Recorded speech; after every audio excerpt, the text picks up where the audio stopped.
Now today we will discuss question number 7 जिसमें एक blank space है और उसमें लिखा of a two particle system depends only on the separation between the two particles the most appropriate choice for the blank space in above sentence is.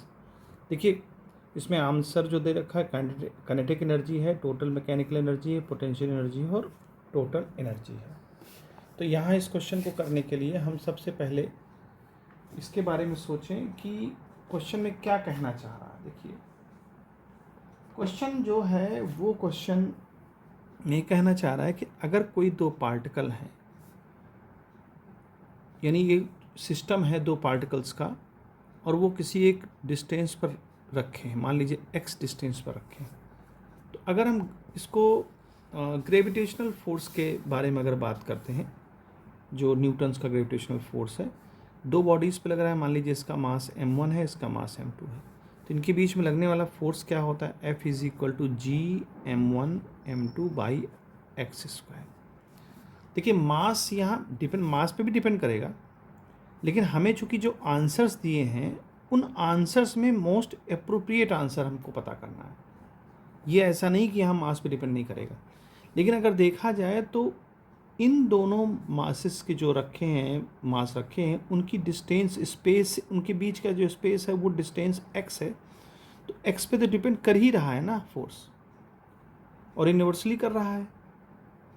जो gravitational force है, अब अगर यहीं पे दो चार्ज होते, मान लीजिए दो चार्ज पार्टिकल होते, तो इलेक्ट्रोस्टैटिक फोर्स लगता, और वो क्या लगता है, F = K Q1 Q2 by r², या x² जो भी डिस्टेंस रखी हो, r हो या x हो, तो है तो एक जो उनका जो फोर्स है वो डिपेंड कर रहा है उनके बीच की डिस्टेंस के, उनके बीच की लेंथ के।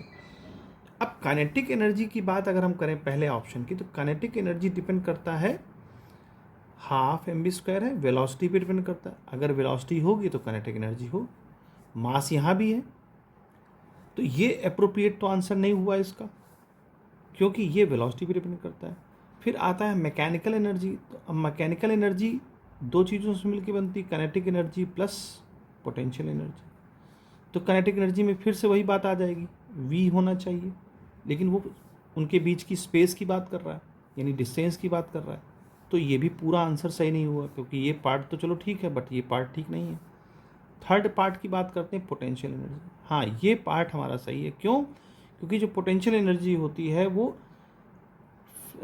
हाइट पे, यानी कि डिस्टेंस पे निर्भर करती है, स्पेस पे निर्भर करती है, इन दोनों के बीच की, यानी कह सकते हैं फ्रेम ऑफ रेफरेंस पे डिपेंड करती है।